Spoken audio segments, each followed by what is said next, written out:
Hello everyone, स्वागत है आपका हमारे यूट्यूब चैनल में स्टूडेंट्स। तो जो आज का टॉपिक रहेगा वो हमारा रहेगा linear differential equation with variable coefficients. तो पिछली वीडियोस के अंदर हमने linear differential equation with constant coefficients सारा कवर कर लिया था कि वहाँ पे हम कैसे होमोजीनियस और नॉन होमोजीनियस केस करते हैं, कैसे सॉल्यूशन निकालते हैं। उसके अंदर हमने किया था पर्टिकुलर इंटीग्रल और कॉम्प्लीमेंट्री फंक्शन। तो अब हम बात करेंगे जब आपके जो वेरिएबल कोफिशिएंट्स मिले आपको, ठीक है, तो उस केस में आपको दो इक्वेशंस के बारे में पता होना चाहिए कि अगर आपकी डिफरेंशियल इक्वेशन एन ऑर्डर की लीनियर, वहाँ पे ये जो कोफिशिएंट्स है वो फंक्शन ऑफ एक्स मिल रहे हैं, तो आपको जो डिस्कस करने हैं केस, जो क्वेश्चन जल्दी हो जाते हैं, तो वो दो इक्वेशन होती है हमारे पास। कॉची लीनियर डिफरेंशियल इक्वेशन जिसके अंदर ये कुछ स्पेशल फॉर्म के आपको मिलेंगे, लीजेंड्रे के अंदर अलग और कॉची के अंदर अलग से, ठीक है। तो कॉची के अंदर जो डिफरेंशियल इक्वेशन जो लीनियर होती है उसके अंदर जो आपको ये वेरिएबल कोफिशिएंट्स दिखेंगे वो आपको कुछ ए नोट एक्स की power n, n time derivative y का, इसी तरह ये a one n minus one, ये पावर है वो डेरिवेटिव के अकॉर्डिंग आ रही होगी आपको, और ये हमें रेगुलर वे के अंदर दिया मिलना चाहिए, ठीक है। यहाँ पे सारा प्रेजेंट हो, जैसे यहाँ पे n माइनस वन है, डेरिवेटिव हो रहा है, तो उधर x की पावर कितनी हो, n माइनस वन ही होनी चाहिए, ठीक है। या कई केसेस में हम बना भी सकते हैं, वो हम देखेंगे क्वेश्चंस के अंदर। ये चला जाएगा a n y is equal to q x. अब इन क्वेश्चंस को करने का हमारा जो मेन टारगेट है स्टूडेंट्स वो ये है कि इन इक्वेशंस को हम कुछ पुटअप करके, x को कुछ पुट करके, या जो ऑपरेटर आ रहे हैं उनको कुछ पुट करके इस डिफरेंशियल इक्वेशन को कन्वर्ट कर सकते हैं, किसमें, कांस्टेंट कोफिशिएंट्स के साथ में, जो हमने डिस्कस किया था, ठीक है। तो यहाँ पे जो हमें कुछ सब्स्टिट्यूट करके जो बनानी होती है, जो हम पुट करते हैं, वो मान लेते हैं कि यहाँ पे आपको एक ऑपरेटर दिख रहा है एक्स डी अपॉन एक्स, उसी की पावर्स इसके अंदर आपको नज़र आ रही है, ठीक है। तो मैं उसको अगर कन्वर्ट करना चाहूँ, हम मान लेते हैं कि एक नए ऑपरेटर में हमने इसको कन्वर्ट कर दिया, जहाँ पे x की जगह किसने ले ली, z की, z ने ले ली, ठीक है। x यहाँ पे इंडिपेंडेंट था, तो अब z का काम कौन करेगा, इंडिपेंडेंट का काम z करेगा, ठीक है।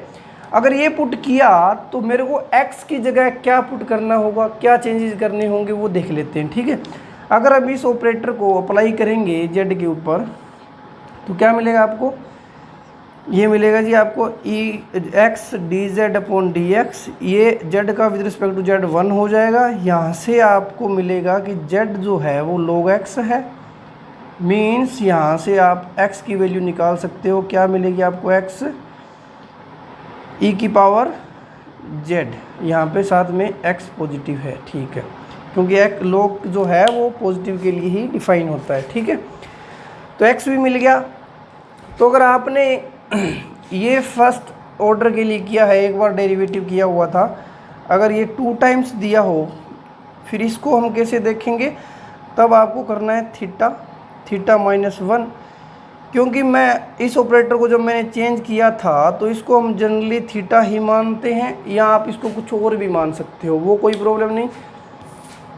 तो टू टाइम्स पावर आ रही है तो ऐसे करना है। इसी तरह अगर हमें n को पुट करना है, x की पावर n डी एक्स की पावर n, तो आप क्या करोगे, थीटा माइनस वन, क्योंकि पैटर्न देखो आप कि जब कुछ नहीं था तो x की पावर 0 थी, ठीक है, पावर 1 थी तो x की पावर नहीं आ रही थी, उसको थीटा पुट कर दिया।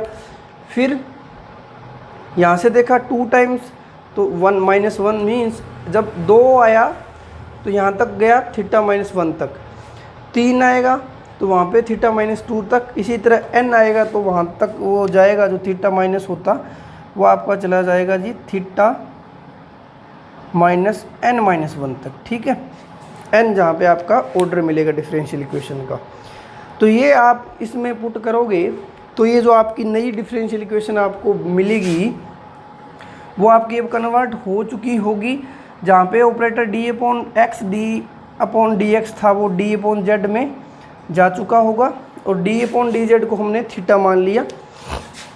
तो इसमें पुट करने के बाद ये ए नोट, इस ऑपरेटर को यहाँ मैं पुट कर रहा हूँ हर एक के अंदर, ये इसको अलग कर देंगे हम, इसको हम पुट कर रहे हैं, ठीक है।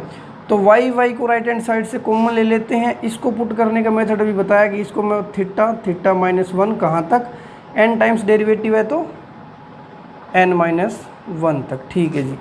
फिर नेक्स्ट ये a1 है, n माइनस 1 है, तो ये जाएगा theta minus 1 up to theta minus n minus 2। अब एक कम हो जाएगा। ठीक है, अप टू ये चला जाएगा आपका an और राइट हैंड साइड से आपका y आपका कॉमन निकल आएगा इज इक्वल टू, अब x क्या निकाला था हमने, e की पावर z, तो ये e की पावर z में चला जाएगा। ठीक है, क्योंकि हमने ये इनको पुट करके वहाँ से रिलेशन मिली थी कि x को e की पावर z पुट करना होगा अगर आप ये पुट करोगे तो। ठीक है, यहाँ से ये जो आपकी इक्वेशन थी वेरिएबल कोएफिशिएंट्स के साथ वो चलेगी कांस्टेंट कोएफिशिएंट्स के साथ, क्योंकि ये डी अपॉन जी थीटा मान लिया, ये कांस्टेंट है, ये सारे कांस्टेंट आते रहेंगे। ठीक है, तो ये जो इक्वेशन आपको दिखेगी वो function of theta y is equal to q e की पावर z ये मिल जाएगा। ठीक है, तो जो नई इक्वेशन होगी उसको आप सोल्व किस में करोगे, z में, y को सोल्व करोगे in the form of z, क्योंकि आपने देखा था कि जब d आ रहा था y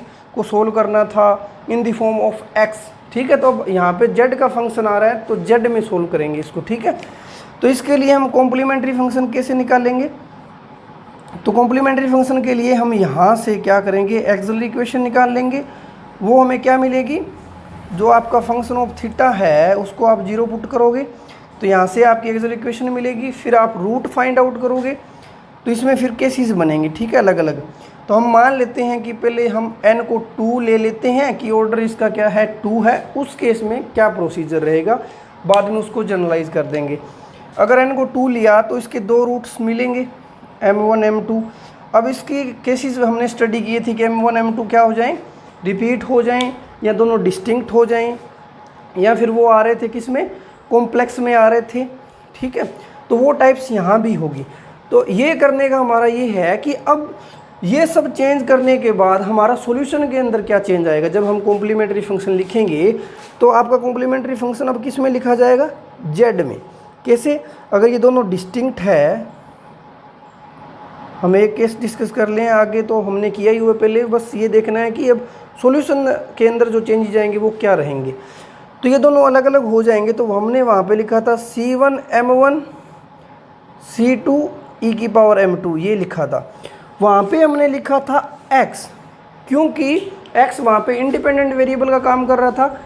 इस इक्वेशन में हमने x को z से रिप्लेस कर दिया है, तो यहाँ पे x आ रहा था उसमें, तो यहाँ क्या मिलेगा z।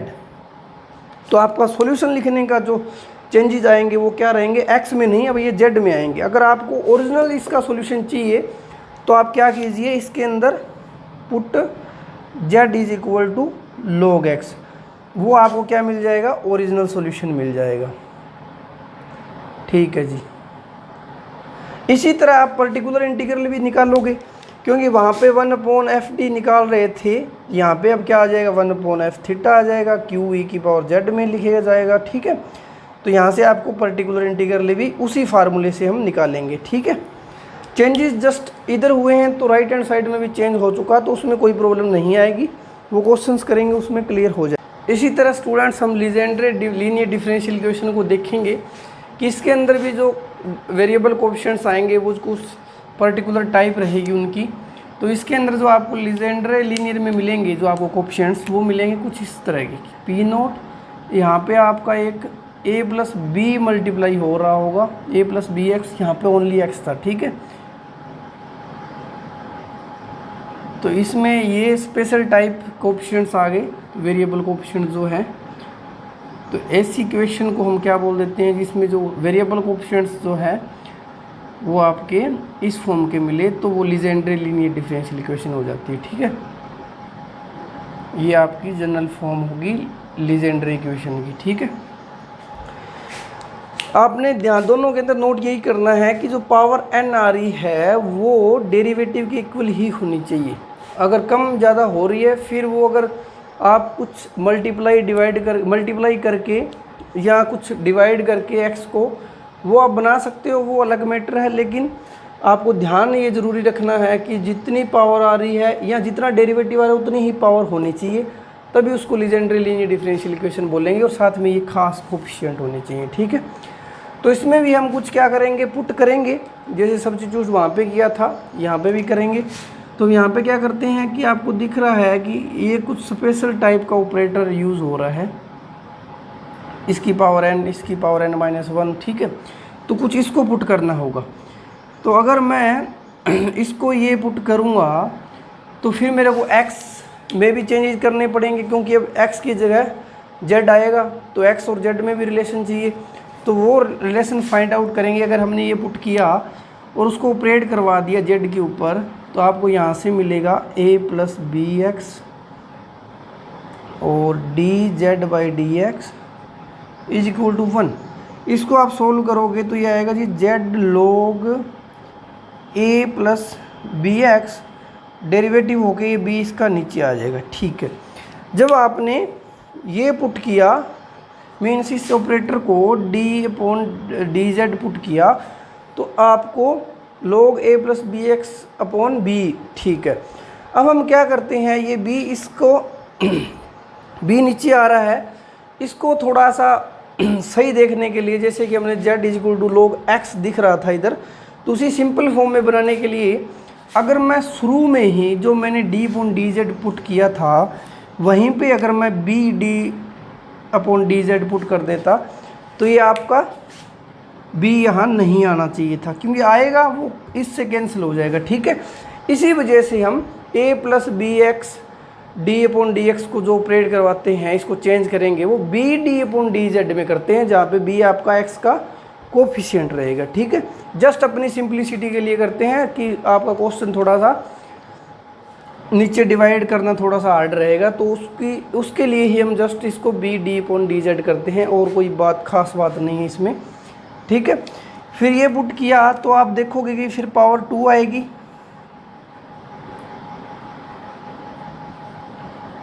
पावर 2 में आप क्या करोगे, फिर इस चीज़ को हमने कुछ पुट किया है, तो मान लेते हैं इसको भी थीटा ही पुट कर लिया, तो वो थीटा -1 तक जाएगा। सेम केस यहीं आ जाएगा कि n जब पावर होगी इसकी, तो ये आपका क्या रहेगा, थीटा -1 अप टू ये जाएगा जी थीटा -n-1, एक कम तक। ठीक है, ये हो जाएगा। अब ये हम क्या कर देंगे, जो ये पावर्स आ रही हैं ये हम पुट कर देंगे इस जो ओरिजिनल हमारी गिवन डिफरेंशियल इक्वेशन है उसके अंदर। तो ये पुट करने के बाद जो आपकी नई डिफरेंशियल इक्वेशन आएगी वो बन जाएगी linear differential equation with constant coefficients. y रहेगा उसमें, सोल्व आउट करेंगे किसमें, अब x की जगह z ले चुका होगा, क्योंकि हमने अभी देखा कि x क्या आ रहा था, इधर से आपका क्या आया था, क्योंकि हमने देखा z = log a + bx निकाला था। यहाँ से अगर आप x निकालोगे तो e की पावर z आएगा, -a हो जाएगा और नीचे b आ जाएगा यहाँ से। ठीक है, बस ध्यान रखना है कि a + bx की पावर जो a + bx d/dx को आपने पुट करना है b/dz में। ठीक है, फिर ये log a + bx आएगा, वरना अगर आप b नहीं लगाओगे तो वो नीचे आ जाएगा, उसी के लिए हमने पहले ही मल्टीप्लाई कर दिया। ठीक है, तो ये आप पुट कर दोगे इस इक्वेशन के अंदर, तो आपको ये इक्वेशन इस तरह से बन जाएगी आपके पास θ1, क्योंकि n है, n केस में ये थीटा n-1 तक जाएगा। y मैं राइट हैंड साइड में कॉमन ले रहा हूँ, प्लस में ये आएगा p1 थीटा -1 अप टू कहाँ तक जाएगा, ये n-2 तक चला जाएगा। अब प्लस an pn ले रहे हैं, pn, और ये राइट हैंड साइड में आपका जी कॉमन आ गया y = q। अब x आपका चेंज हो चुका, वो क्या आ गया, e की पावर z - a/b। ठीक है, ये आ गया।